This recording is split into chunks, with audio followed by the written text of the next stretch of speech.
So to celebrate the goodness of the Lord, we will say whoa, whoa, whoa.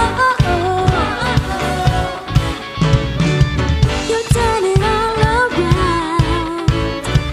Where I was hurting, now I'm rejoicing. In your love I'm found, and I have joy. Whoa. You took away my pain. You turned my mourning into dancing. I can smile again, 'cause I have joy. Whoa. Let the celebration begin.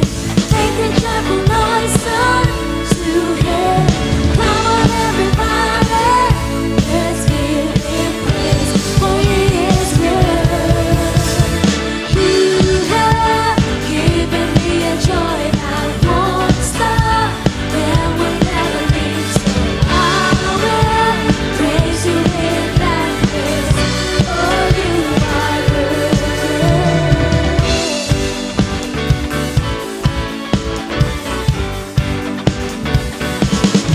I will say, You took away my pain.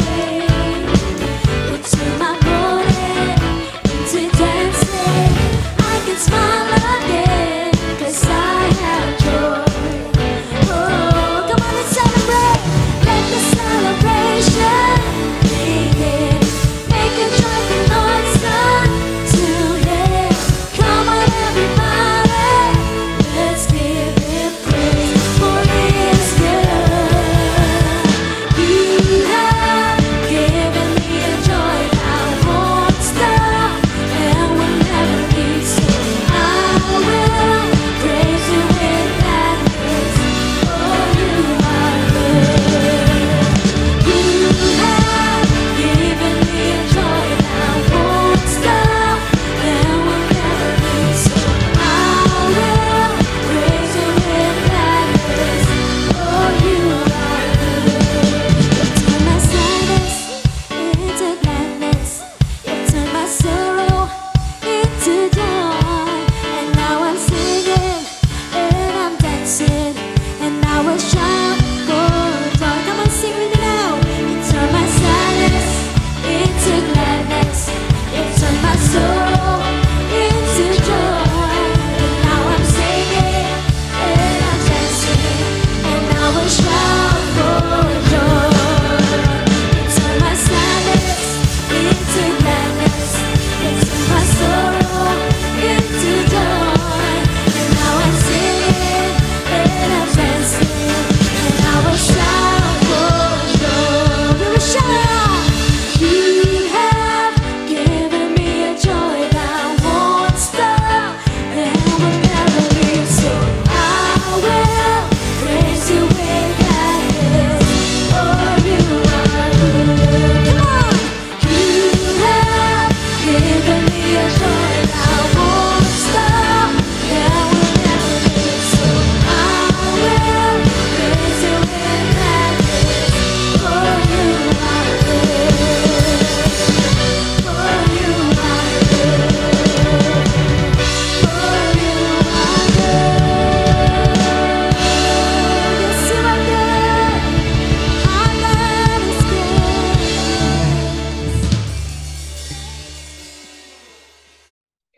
Praise the Lord, purihin po ang Panginoon. Good morning, good noon, good afternoon, good evening. Nasaan man po kayong panig ng mundo ngayon. Gusto ko po kayong batiin ng isang mapagpalang araw po ng linggo. Happy amazing Sunday to our members na nandyan ngayon, at naniniwala po ako na napakabuti po ng Panginoon. God is good all the time and all the time. God is good. I hope that you are all doing well po. Kagaya ng like ko pong sinasabi, ano man po ang ating mga pinagdadaanan ngayon, whether ikaw ay estudyante, ikaw ay nagtatrabaho, meron kang pamilya, meron kang negosyo, sa yung mabigat na pinagdadaanan sa family, sa health, sa finances, gaano man katindi ang mga problemang hinaharap mo ngayon, mas marami pa rin po tayong mga bagay na dapat pong ipagpasalamat sa ating Panginoon. Welcome po sa ating pong first installment sa ating pong brand new series for the month of February. entitled Unbreakable. Pwede po bang i-type natin sa comment section, Unbreakable, syempre another month, another Sunday, syempre another series. At bago po ako mag-start, pwede po bang i-type ninyo sa comment section yung kung nasan po kayo ngayon and nakakapakinig sa ating pong online service na ito. Can you type that in the chat? Where are you listening right now? Kung saan po kayong panig ng mundo, ng Pilipinas, ng Luzon, ng Visayas at Mindanao. Ngayon pong February, tinatawag po ng karamihan ito na Love Month.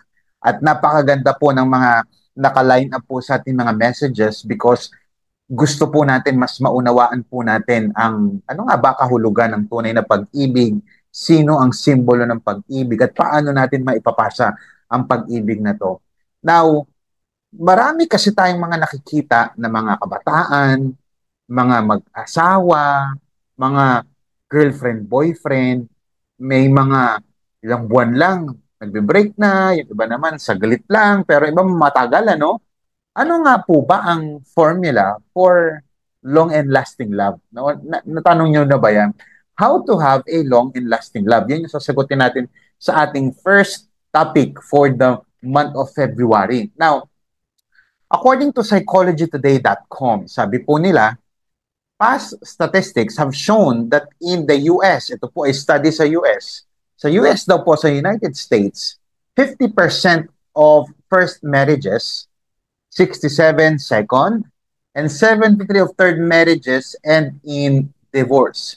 Ibig sabihin, meron daw po 50% daw ng kanilang study o ng population na to ay 50% ay mga kinakasal.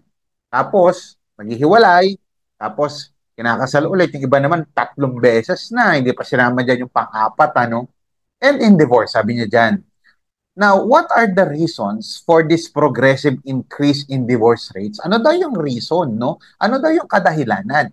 Sabi pa niya, one common explanation is that a significant number of people enter a second or marriage on the rebound of a first or second divorce. Now, ano ibig sabihin ba nito? Nung inaaral ko itong article na ito, ano ba ibig sabihin nitong rebound na ito? At ito yung mga terminology na madalas naririnig natin sa mga millennials and even mga Gen Zs, no?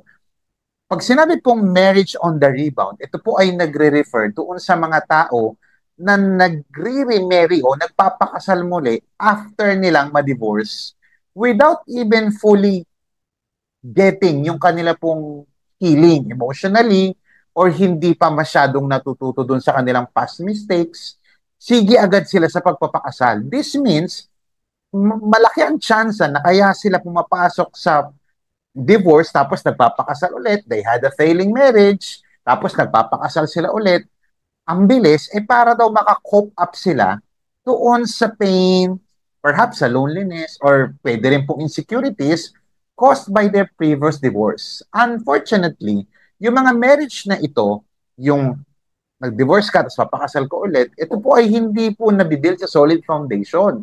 Ito po ay built on unresolved issues. Hindi pa nakakapagpatawad, nandun pa yung loneliness, nandun pa yung pain, nandun pa yung hatred.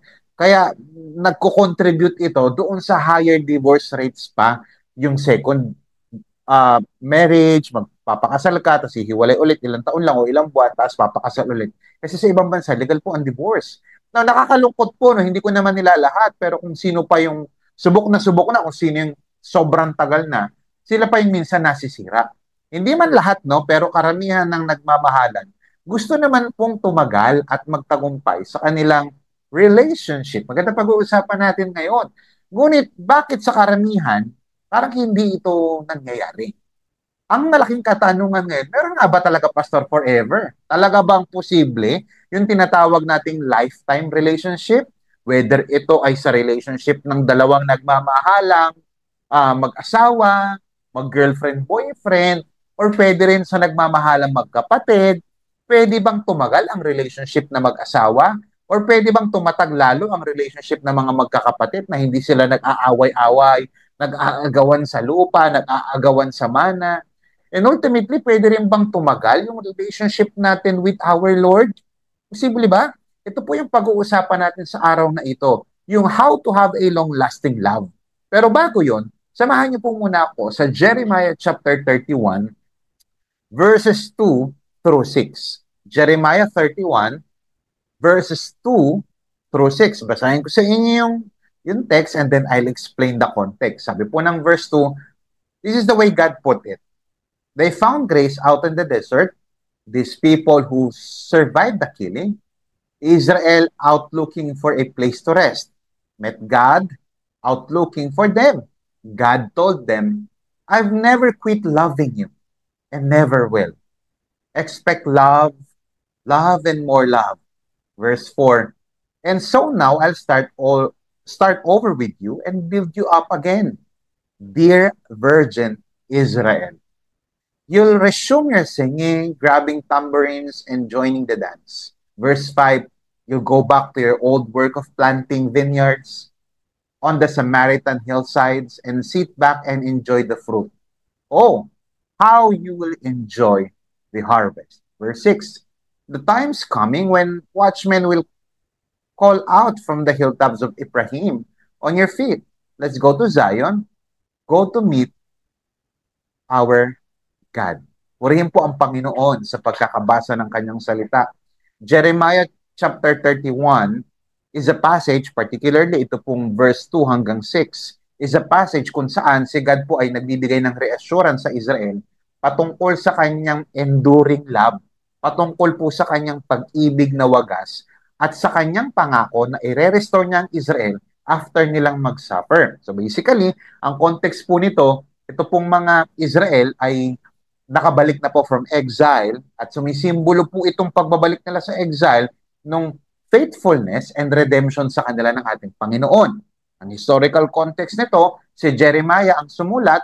Si Jeremiah po yung propeta nito, dito sa panahong ito, was a prophet during Judah's decline. Sabihin yung ang taas ng kanilang spirituality and then bumaba yung kanila, nag-decline yung spirituality nila. Eventually, dahil sa kanilang disobedience kay God, dahil sa kanilang yung kanilang pag-disobey kay God, paglayo sa kanilang pag-ibig sa Diyos, imagine mo, minamahal sila ni Lord pero dinidisobey nila si Lord. Eventually, it led to exile. So doon po sa Babylon. Now, ito pong passage na to ay parte po ng mensahe po ni God, mensahe ng ano? Mensahe ng pag-asa sa Israel at siya po ay nangangako na i-renew ito at i-restore sila.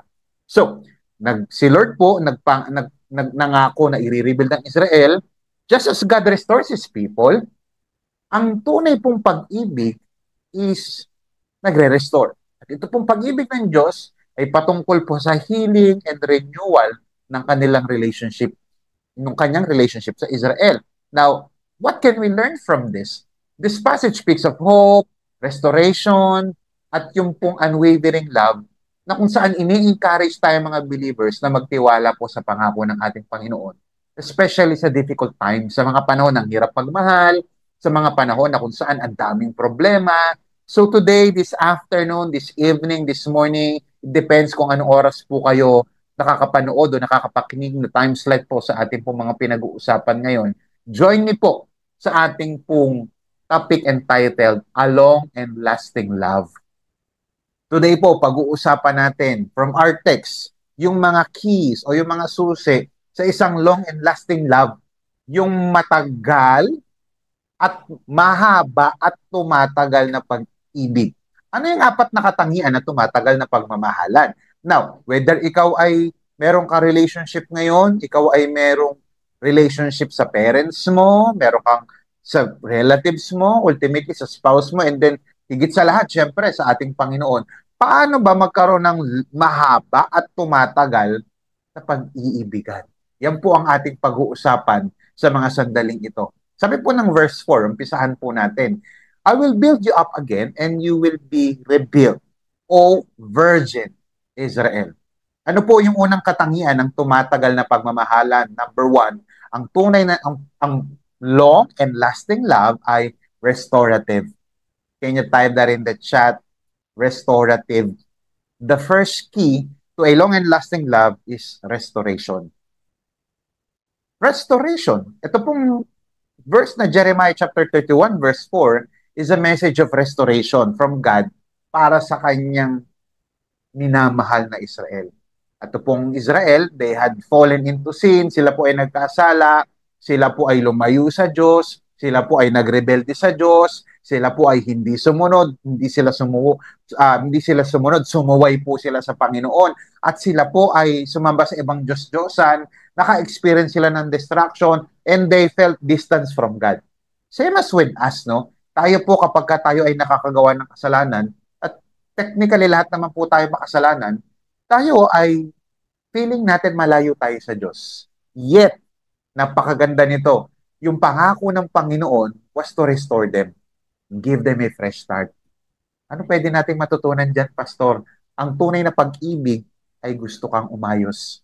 Despite doon sa kaguluhan na nangyari sa Israel, despite doon sa kanilang katigasan ng ulo, despite sa kanilang paglayo sa Panginoon, gusto pa rin silang ayusin ni God. Kasi ang tunay, God is love. Meaning, ang tunay na pag-ibig, gustong mag-ayos. Gustong umayos ka. So despite their sinfulness, despite their disobedience, gusto pa rin ng Panginoon Diyos na umayos sila. Ano pa matututunan natin dito? Malalaman mong tama ang pag-ibig kapag naaayos ka. Dahil lahat tayo, sa point of our lives, marami po tayong sablay. Ulitin ko, malalaman mo na tama ang pag-ibig kapag ka nag-aayos at inaayos ka at naaayos ka. Malalaman mo kapag ka tama yung pag-ibig na yan kapag pag estudyante ka, lalo kang umaayos sa pag-aaral mo. Pag nagtatrabaho ka, lalong umaayos yan. Lalo ka sumisipag. Sa nagninegosyo, lalo umaayos ang mga business deals mo. Lalo ka nagiging matuwid na negosyante. Kung ikaw naman ay may pamilya, lalo kang umaayos na tatay, na nanay. Lalong umaayos ang finances mo. Ultimately, lalong umaayos ang buhay mo, yung pananalita mo, yung pag-uugali mo. Ang tunay na pag-ibig ay gusto kang umayos. Why? Because real love restores. Hindi yung totally damaged ka na, sira ka na, lalo ka pang sisirain. Napagsamantalahan ka na, lalo ka pang pagsasamantalahan. Pinaglaruan ka na, lalo ka pang paglalaruan. That's not love. Kasi ang tunay na pag-ibig nagre-restore. Imagine niyo sabi sa verse 5, O Virgin Israel, mamaya explain ko yan. Pero alam nyo ba, na ang Israel, tawag sa kanya harlot. Ibig sabihin prostitute. Bakit? Kasi kung sino-sino yung kanyang minamahal na Diyos, Diyosan. At some point of our lives, meron tayong mga sinamba. At some point of our lives, meron tayong mga Diyosan apart from God. Kaya, at some point, pwede rin po tayong tawagin mga prostitute kasi patol tayo ng patol kung kani-kaninong Diyos. Pero ang pinakamaganda sa lahat, yung pag-ibig po ng Diyos na ipinakita niyan dito, doon ka sa itataas yung dangal mo, hindi yung ibababa. Hindi yung pag-ibig na pagsasamantalahan pa ang kahinaan mo. Ang ating po Panginoon ay nag-aayos na Diyos. Restorative po ang kanyang love. Now, ano pwede natin matutunan dito? Paano mare-restore ang aking pag-ibig sa Diyos? Una, re-evaluate your relationship. Pwede bang i-type natin sa comment section, re-evaluate. Evaluate natin yung ating relationship. I will build you up again and you will be revealed, O Virgin Israel. Pag sinabi pong rebuild, rebuild means to build something again after it has been damaged or destroyed. Hindi naman po siguro mahirap intindihin yan. Pag sinabi pong rebuild, meron kasing nawasak, meron kasing nasira, may na-damage, aayusin niya ulit. Mga kapatid, bago po mangyari ang tunay na pag-aayos sa ating mga buhay, ang first step niyan is to re-evaluate. Saan ba ako nagkulang? Di ba ganyan yan? Para maayos yung relationship niyo mag-asawa, ninyong magkakaibigan, ultimately, paano maayos yung relationship mo kay Lord? Evaluate mo. Meron bang bumagsak sa akin? Meron bang, ano yung na-damage sa akin? Saan ako nagkamali? Meron ba akong kinakailangan ayusin sa aking pag-uugali, sa aking buhay, sa aking pag-iisip? Because a long and lasting relationship is rebuilding. Nag-aayos yan. Bakit? Wala naman kasi pong perfect na relationship eh. Wala pong perfect na estudyante, walang perfect na negosyante, walang perfect na tatay, walang perfect na nanay, walang perfect na tao. Ang perfect lang si God. Kaya dapat patuloy po tayong nagpapaayos, nagpaparestore sa ating Panginoon. Yes, si Lord ang perfect ha. Kaya lang yung kanyang ka-relationship, hindi tayo yun mga tao. That's why kinakailangan po natin ng rebuilding. Kaya napakaganda po itong ating pinag-uusapan kasi meron pong nasira sa atin. Evaluate natin. Saan ako sumablay? Saan ako nagkamali sa aking relationship sa aking Panginoon? So, reevaluate. Pangalawa, once na na-evaluate mo na, paano mare-restore, paano maayos? Kasi hindi maayos ang relationship sa mag-asawa, hindi maayos ang sirang relationship, kundi mo i-re-evaluate. Saan ako sumablay? Ano sira? Parang sa pagpapacheck up, hindi ka mabibigyan ng tamang reseta ng doktor kung hindi mo sasabihin kung saan masakit. O kaya naman sinasabi mo pero iba yung hindi sinasabi mo yung tunay. Example, masakit yung balakang mo, sinasabi mo masakit ngipin mo. Malamang bibigyan ka ng gamot sa ngipin pero hindi ka bibigyan ng sakit sa balak ng gamot sa sakit sa balakang. So kinakailangan habang ini-evaluate po natin, sabihin natin, let us be honest doon sa re-evaluation process natin. Pangalawa, re-establish your relationship. Sabi ng Bible, I will build you up again and you will be rebuilt. O Virgin Israel. Napakaganda po nitong ibig sabihin nitong build na to eh. Bana. Sa Hebrew po, ibig sabihin to build, to rebuild, to establish, to cause to continue. Mayroon kasi dapat ipagpatuloy. Ibig sabihin, gumawa ka ng paraan para tumatag at tumindig ang iyong relationship. Si God gumawa ng paraan para umayos ang relationship niya sa Israel. Ano pwede natin matutunan sa mga kanya-kanya po natin personal na relationship? Hindi gumawa ka ng paraan para tumatag at tumindig ang iyong relasyon. Hindi yung alam mo nang nagpapasira sa relationship niyo mag-asawa, sa relationship niyo magkakaibigan, sa relationship niyo magpapamilya, sa relationship niyo sa iyong business. Yung pa yung gagawin mo, yun ang ay nakakasira, yung pa yung gagawin mo. So para tumatag at tumindig ang isang relationship, importanteng malaman natin, i-establish natin yung mga bagay na makakatulong para lalo itong tumatag. Ang Israel po ay nagkasala ng wagas laban sa Diyos, ngunit si Lord handang mag-restore ng nasirang relationship niya doon sa Israelites. A long and lasting relationship is willing to restore. Ulitin ko po, a long and lasting relationship is willing to restore. Ang concern kasi dito, hindi na kung sino yung nanakit o kung sino yung nasaktan, dahil sa pagmamahalan po, meron talagang masasaktan at may makakasakit talaga. The real concern is, kapag ka nagka-problema ba o nagkalamat ang relationship, meron bang mag-aayos? Meron bang handang tumindig na ayusin natin ito? Handa ba kayong mag-ayos o makipag-ayos sa inyong mga nakasakitan ng loob, sa inyong mga tao na kung saan nagkaroon kayo ng misunderstanding? Kasi kung hindi, condolence. Bakit? Kasi hindi maayos ang isang relationship na walang makikipag-ayos. Huwag ka nang umasang maayos ang isang relationship kung hindi ka handa magpakumbaba at re-establish yung relationship. Ganon din sa ating Panginoon. Huwag ka nang umasa na maayos ang relationship mo kay Lord kung hindi ka handang magpakumbaba at makipag-ayos kay Lord. Condolence. Pero kung ikaw ay willing ka makipag-ayos sa Diyos, willing ka makipag-ayos doon sa mga tao na nakasamaan mo ng loob, congrats, maaayos ka. Maaayos kayo. Palakpakan po natin ang ating Panginoon. Yung unang dahilan o katangian ng tumatagal na pagmamahalan is restorative. Pangalawa po, sabi ng verse 4, I will build you up again, nation of Israel. You will be rebuilt. Once again, you will use your tambourines to celebrate. You will go out and dance with joy. Una, restorative. Pangalawa, celebrative o celebrative. Ibig sabihin, nagsiselebrate ang tumatagal at tumatatag na relationship nagsiselebrate. Why? Kasi normal po sa relationship ang nag-e-enjoy ang nagsiselebrate. Number one, a healthy relationship is celebrative. Sabi niya na, di ba?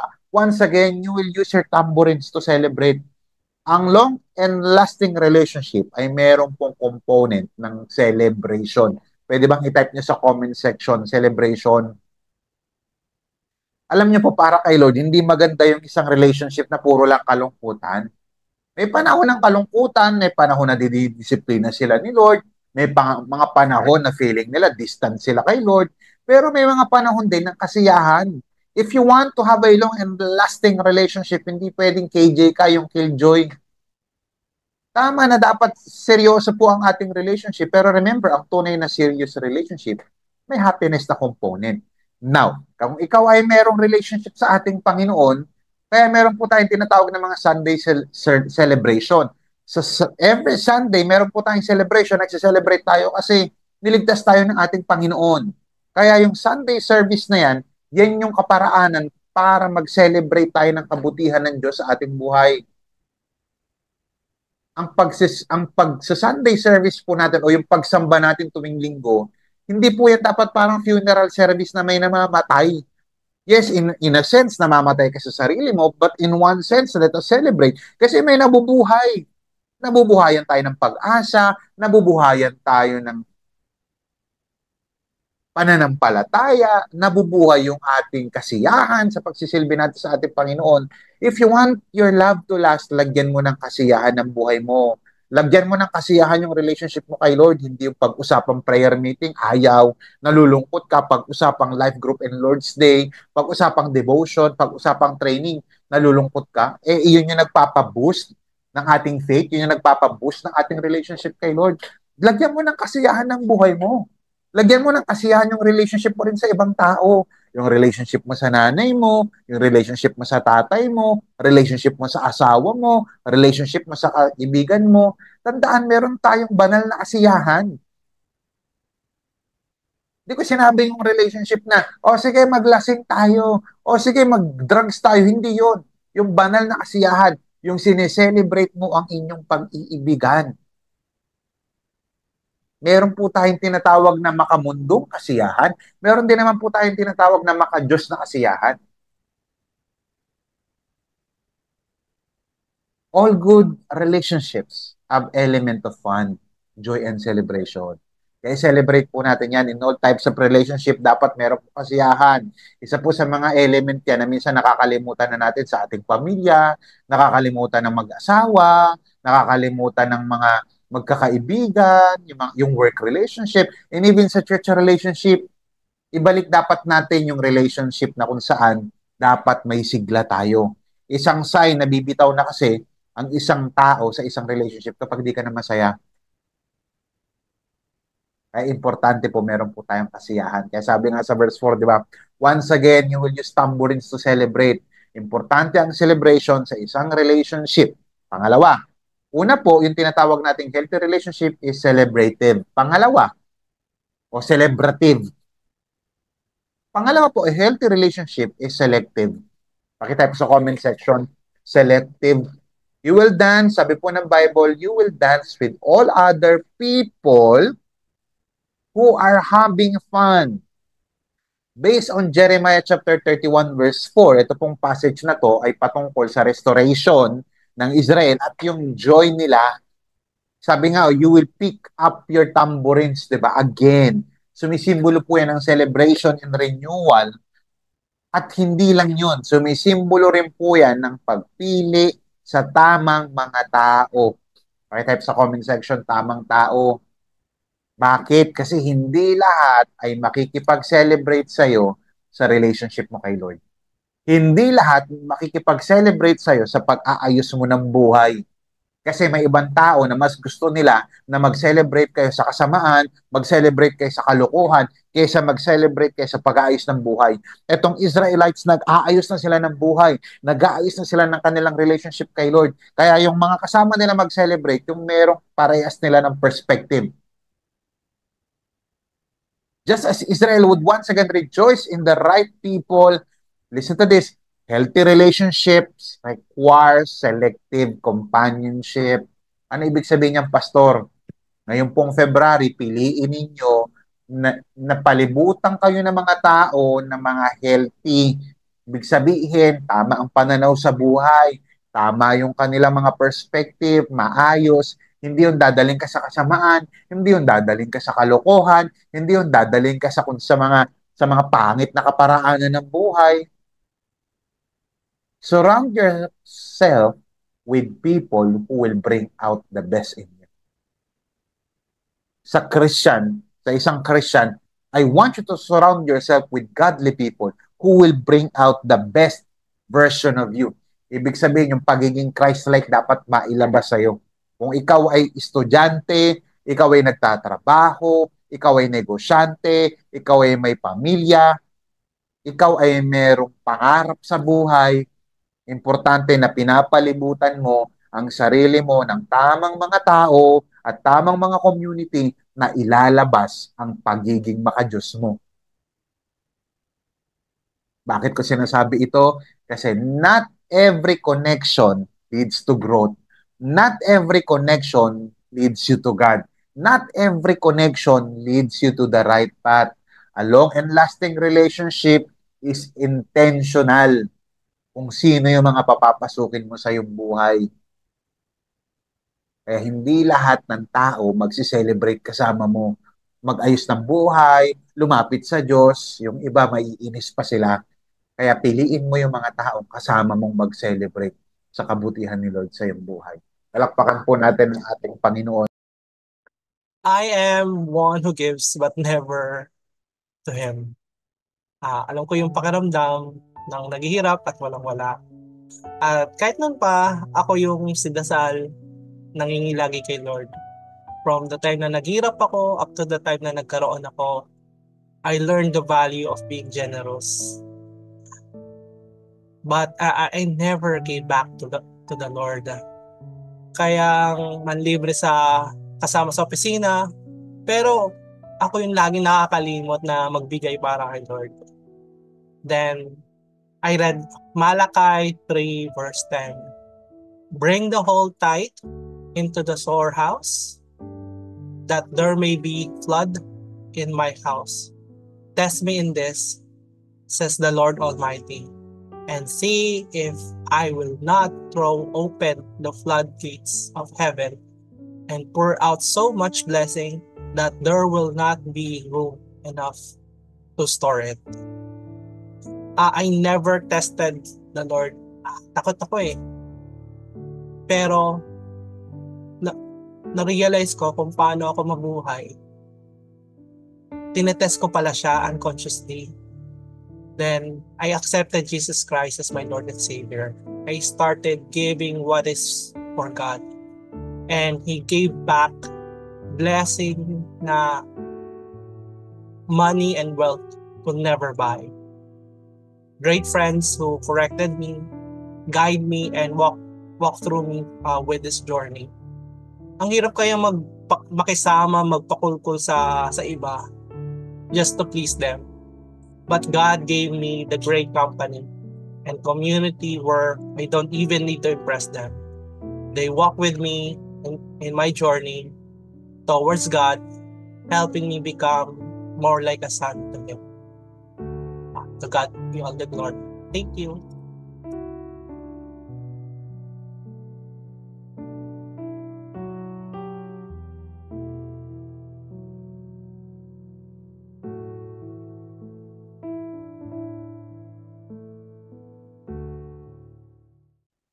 Apat na nakatangian para tumagal ang pagmamahalan, restorative, celebrative. Sabi po ng verse 5, you'll go back to your old work of planting vineyards on the Samaritan hillsides and sit back. Ito na, nire-restore na sila. Nire-restore sila ni Lord, nag-celebrate sila, at babalik sila sa kanilang dating ginagawa and sit back and enjoy the fruit. Oh, how you will enjoy those harvests. Pangatlo po, productive. Ang pag-iibigan o yung pag-ibig na productive ay tatagal. Ulitin ko po, ang pag-ibig na productive ay tatagal. In English, a love that is productive will last. Paano ba mag-last? Paano ba maging productive ang pag-iibigan o pag-ibig na ito? Una, kinakailangan be fruitful. Sabi ng verse 5, you'll go back to your old work of planting vineyards on the Samaritan hillsides. Ang tunay na pag-ibig, gusto kang maging productive. Ibig sabihin, si God, dahil na-restore yung kanilang pag-ibig, mag-celebrate kayo, but it doesn't end there. I want you to be productive. Si God, gusto niya yung Israelites na bumalik sa dati nilang ginagawa. Hindi yung pangit na ginagawa, kundi yung ginagawa nila, nagiging productive sila bilang tao. Ang long and lasting love, meron pong productivity at merong fruitfulness. Why? Contextually speaking, ang matagal pong nawala ng production ng Israel dahil sa katigasan po nila ng ulo. Yung pagod sila pero hindi sila nag-e-enjoy sa fruit ng kanilang labor. In fact, puro nga lang silang labor pero walang fruit eh. Kaya importanteng matutunan natin na ang pag-ibig ng Diyos nakakatulong sa atin para maging productive tayo. Dapat may achievements tayo. Any relationship. Now, punta tayo sa practicality. any relationships na walang productive o hindi productive, ulitin ko po, any relationships na hindi productive ay hindi maganda. Imagine niyo sa mga kabataan, dumaan po tayo dyan. Di ba lagi sa atin sinasabi ng nanay natin, hindi makakabuhay ng pamilya yung I love you lang. I love you, I love you. Ano magagawa ng I love you mo kung gutom na kayo parehas? Kinakailangan may I love you. Hindi ko naman sinabing wala. May I love you pero dapat magtrabaho. Kung ikaw ay estudyante, mag-aral ka. Kasi tama naman yun. Masarap sa pakiramdam yung may ka-I love youhan. Pero hindi ka bubuhayin yan. Hindi mabibili ng bigas yung I love you mo. Uulitin ko, maganda yun. May ka-I love youhan, may love life ka. Pero kailangan mag-aral kang maigi para makahanap ka ng maayos na trabaho. O later on, magkaroon ka ng sarili mong negosyo. For a relationship to last, dapat parehong productive ang buhay. Hindi ko sinasabi magpataasa ng ihi o magpataasa ng pride yung dalawang mag-asawa, pero dapat pareho kayong productive yung buhay ninyo. Parehas dapat, kung ikaw ay minister, parehas kayo dapat nasa ministry. Productive ang inyong ministry. Maging productive kayo sa negosyo nyo, maging productive sa career, maging productive sa pag-aaral, maging productive sa pamilya, maging productive sa pangarap, maging productive sa iyong finances, ultimately, maging productive ka sa relationship kay Lord. Find ways to make your life productive para sa pamilya mo, para sa inyong dalawa ng asawa mo, para sa mga anak mo, at ultimately para sa iyong sarili din. Bakit? Nakakababa ng sarili kapag ka-unproductive ang buhay mo. Yung wala ka nang nagagawa. Yung tinatamad ka na mabuhay. You see, minamaliit ka ng ibang tao. Of course, ultimately ayaw ni Lord na unproductive ka. Hindi ko to sinasabi para lang may mapatunayan ka sa pamilya mo. Hindi ko sinasabi para may mapatunayan ka lang sa barkada mo o sa society. Ultimately kasi if you're a Christian, ayaw ni Lord na unproductive ang ating buhay. Kung ikaw ay Kristiyano, walang Kristiyanong tamad. Why? Kasi kapag hindi ka productive, kapag tatamad-tamad ka, it will kill your future. It will kill your career. It will kill your relationship. It will kill your life. Be fruitful again. Kilos. Ang tunay na pag-iibigan ay hindi tamad. Nagiging productive. Be productive sa areas ng buhay mo kung saan diyan ka inilalagay ng ating Panginoon. Hindi lang be fruitful, paano ako magiging productive? Yung buhay ko. Be fruitful. Pangalawa, be fulfilled. Sabi, and sit back and enjoy the fruit. Di ba? Magtanim kayo, pero pag oras naman ng anihan, sit back and enjoy the fruit. Oh, you will enjoy. Sinasabi literal ni God, enjoy those harvest. Ito pong prinsipyo na ito na nanggaling po dyan sa verse 5, na kung saan sinasabi ng Diyos na after planting vineyards, pagkatapos magtanim, magsisit back and enjoy kayo. Magkakaroon kayo makikita niyo yung fruit ng inyong labor. Magkakaroon kayo ng fulfillment, ng joy and satisfaction after ng diligent work. Ang tunay na umiibig sa Diyos, pakinggan maigi, ang tunay na in love, masipag. May fulfillment kasi niyan after. Diba imagine mo yung mga nag-aaral after niya mag-aral, grabe, it's not about the medal, it's not about the diploma, but it's about yung fulfillment na natapos ko yung aking pag-aaral. Sa mga nagtatrabaho, di ba fulfillment kapag nakuha mo na yung sweldo. Sa ninegosyo, kapag nakuha mo na yung kita mo.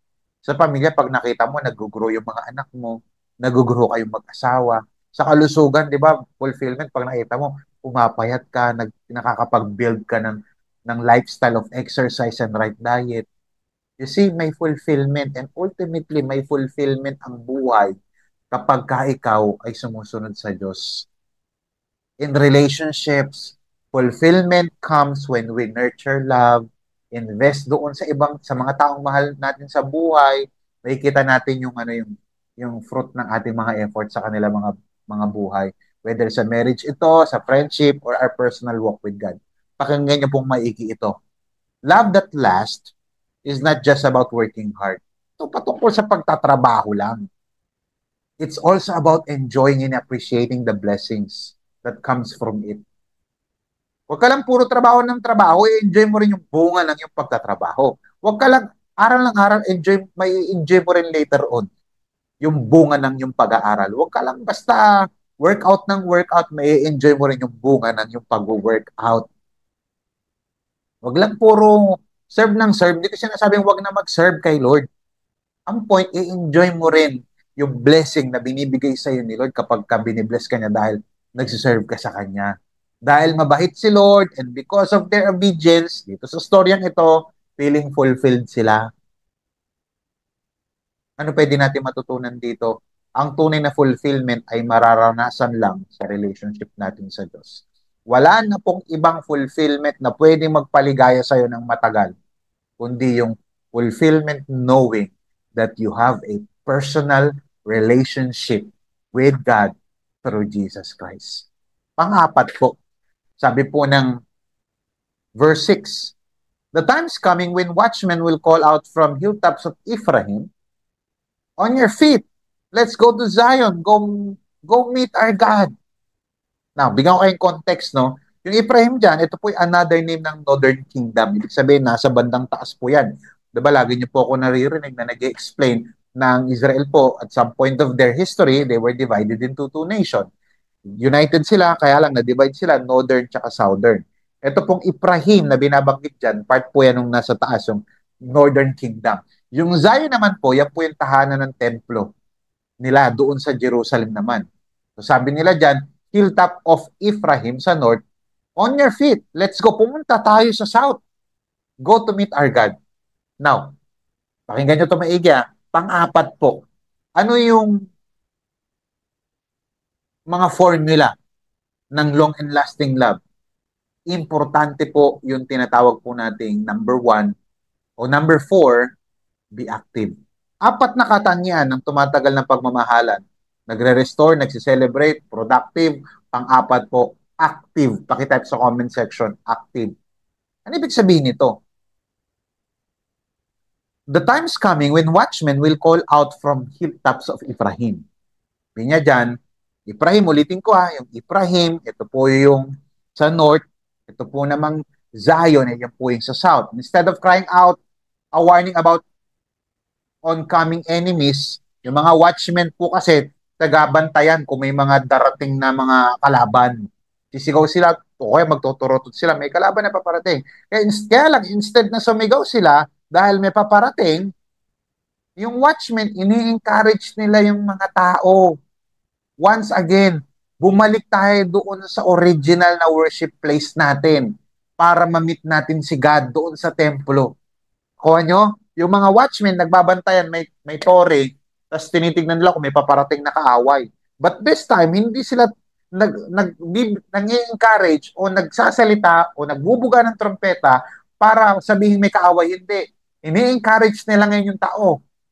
Bumalik tayo doon. Sumama tayo doon sa tunay na Diyos. Kasi at some point of their history, in the past, Jeroboam, nag-establish sila ng mga templo doon sa north, na kung saan, hindi tayo makapunta sa south, dito tayo, Kaya lang, mga false, mga temple ito, mga hindi legit. Kaya sinasabi niya, sabi ng Bible, magiging active ulit kayo doon sa tunay na Diyos.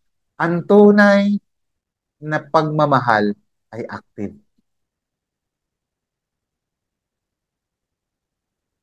Bakit ko sinasabi to? Bakit sinabi ko yung background nito? Kasi mag-unite ang Israel prophetically. Napakahabang taon na sila'y nag-expire. Nalumpo yung kanilang pananampalataya, natenga yung kanilang biyahe sa pagsamba, and the only antidote for their expiration ay renewal. Yung maging active sila ulit. Now, ano yung tamang binabalikan dapat natin? Sila kasi ang binalikan nila, yung kanilang templo. Now, practically speaking, ano pwede natin matutunan dito? Ano yung tamang binabalikan nila na dapat din natin balikan? Una, yung holy activity. Sabi the time's coming when watchmen will call out from hilltop of Ephraim, on your feet, let's go to Zion. Balik tayo doon sa ating holy activity. Ano pwede natin matutunan? Practical at mas magaan pa. Mas mababaw pa, babawan pa natin. balik sa tamang ginagawa. Pakitype sa comment section, bumalik ka sa tama mong ginagawa. Kung gusto mong maayos ang yung relationship kay Lord, kung gusto mong tumagal yung relationship mo kay Lord, kung gusto mong tumagal yung relationship mo sa Diyos sa pamamagitan ng Jesus Christ, bumalik ka sa mga tamang ginagawa. On your feet, tumayo kayo. Pumunta tayo sa Jerusalem. Sumamba tayo ulit doon.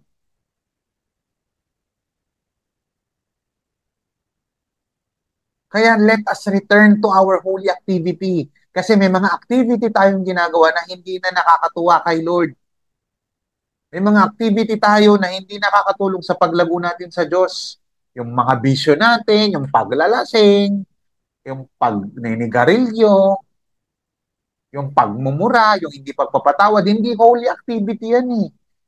Kaya if you want, kung gusto mong tumagal ang yung relationship sa Diyos na hanggang for eternity, siguraduhin mo na bumalik ka sa tama mong ginagawa. Huwag doon sa mga maling ginagawa. Return to your holy activity. Kung ikaw ay nag-aaral, holy activity, balik ka. Huwag lang puro aral. Bigyan mo ng time si Lord. Kapag nagtatrabaho ka, huwag lang puro trabaho. Bigyan mo ng time si Lord, yung holy activity. Ibig sabihin, ginagawa mo yung trabaho mo, yung pag-aaral mo, yung negosyo mo, as if you are worshiping the Lord. Nagiging sagrado ang isang secular na trabaho kapag ginagawa mo ito para kay Lord. May nakakakilala ba kay Lord sa workplace mo dahil sa'yo? Nakikita ba nila na ikaw ay Christian?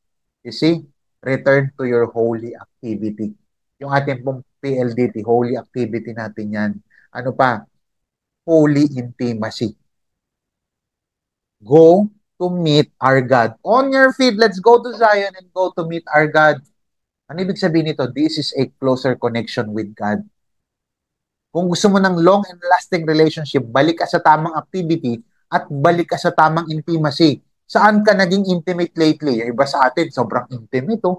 Intimate sa pag-aaral, tapos napabayaan yung relationship kay Lord. Yung iba sa atin, intimate na intimate sa work. Oh. Ganadong-ganado sa work, pero napabayaan yung relationship natin kay Lord. Kaya hindi tumatagal yung relationship kay Lord. Yung iba sa atin, oh, intimate na intimate sa paggawa ng pera sa business, pero hindi na intimate kay Lord. Iba sa atin, intimate, family is love. Sa sobrang pagmamahal natin sa pamilya natin, nakakalimutan na natin si Lord. Sa sobrang pagmamahal natin sa kalusugan natin, nakalimutan na natin si Lord. Do not just be intimate doon sa mga bagay na ginagawa mo. Be intimate doon sa Creator mo. A long and lasting love is active. At para maging active ka, balik ka sa holy activity at saka sa holy intimacy. Bakit? Napansin niyo po kapag may nire-restore si Lord, ginagawa niyang productive yung tao. Punta tayo saglit sa New Testament. John 21:17. The third time he had said to him, Simon, son of John, do you love me? Jesus said, feed my sheep. Ito yung panahon na kung saan nire-restore ni Jesus Christ si Peter. Kasi nag-backslide, lumayo sila, dininay niyo si Christ, tapos after nito, nakita ulit sila, kinausap niya, Lord, Peter, do you love me? Yes, Lord. Peter, do you love me? Pangatlo, Peter, do you love me? Imagine mo nung inaayos si Peter, hindi lang ito basta pag-aayos, kundi tinuturoan niya na may gawin ng tao after niyang i-restore. Do you love me? Feed my sheep. Kaya kapag napapansin nyo kapag may nire-restore si Lord, ginagawa niyang productive. Kaya ngayon, inuutosan ka na maging productive ulit sa iyong pag-ibig sa Kanya. Show it. Show your love for Christ by serving Him. Show your love for Christ by giving to His church. Show your love kay Lord sa pamamagitan ng pag-i-invite sa ating mga activities. In conclusion, if you want a love to last, it must be restorative, celebrative or celebrative, reproductive, and active. Let me close with this verse. Sabi po ng verse 3. God told them, I have never quit loving you and never will. Hindi ako sumuko sa pagmamahal sa'yo at hindi ko gagawin yun. Expect love, love, and more love. And so now I'll start all over with you and build you up again. Imagine mo, sumablay na, tinalikuran na sila, tinalikuran na sinalikuran na si God ng Israelites, pero mahal pa rin niya. Dear Virgin Israel, you'll resume your singing, grabbing tambourines, and joining the dance. May mga ginamit si Lord na salita dito, ang ating Panginoon, na parang ang hirap paniwalaan at hindi siya pangkarnyo. Bigyan example, yung, "Oh Virgin Israel," Dear Virgin Israel. Di ba, Pastor, harlot nga, ibig sabihin, prostitute ang pagkaka-describe lagi ng Bible sa Israel. Ang tawag sa kanila, prostitute. Bakit? Hinalintulad sila ng Bible sa prostitute kasi kung kani-kanino sila, Diyos-Diyosan pumapatol. And at some point of our lives, we are like Israel. Para tayo mga prostitute na kung kani-kanino pumapatol na Diyos. May relationship tayo kay Lord, pero pumapatol pa rin tayo sa ibang Diyos. Si Lord, ang ganda ng pagkakagawa nitong Jeremiah na ito. Hindi sila hinalintulad sa isang harlot this time. Hinalintulad sila sa isang virgin na babae, yung pure na babae.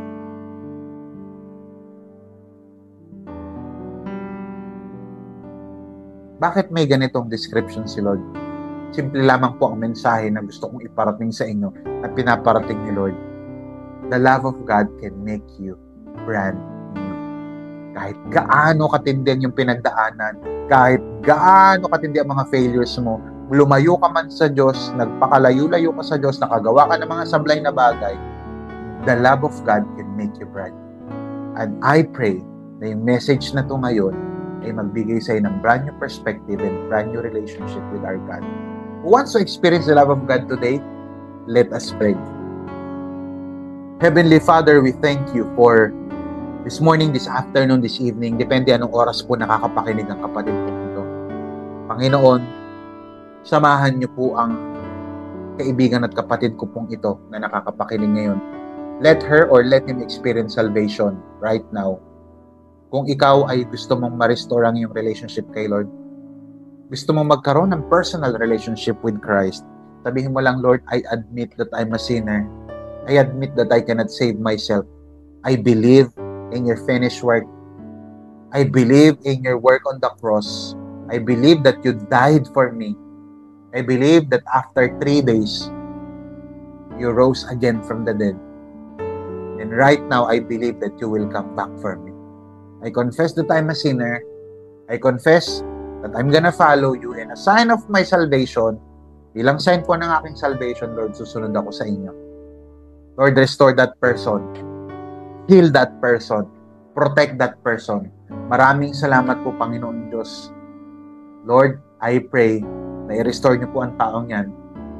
Mag-celebrate po ang taong yan. Maging productive po ang taong yan at maging active siyang muli. Maraming salamat po, Panginoon Diyos. Ito po aming dalangin sa pangalan ni Jesus. Amen and amen. Palakpakan po natin ang ating Panginoon. Purihin po ang Panginoon at I hope na marami po kayong natutunan at may apply sa ating mga personal na buhay regarding po sa ating po mga napag-usapan ngayon. Napakasarap lang pong isipin na tayo po ay nasa month of February. Tandaan nyo po, meron pong napakagandang plano si Lord sa iyong buhay. A long and lasting relationship with Jesus Christ. Tandaan po ninyo, 4 na katangian na tumatagal na pagmamahala. This is Pastor Paul na nagsasabing God bless you and see you again next week.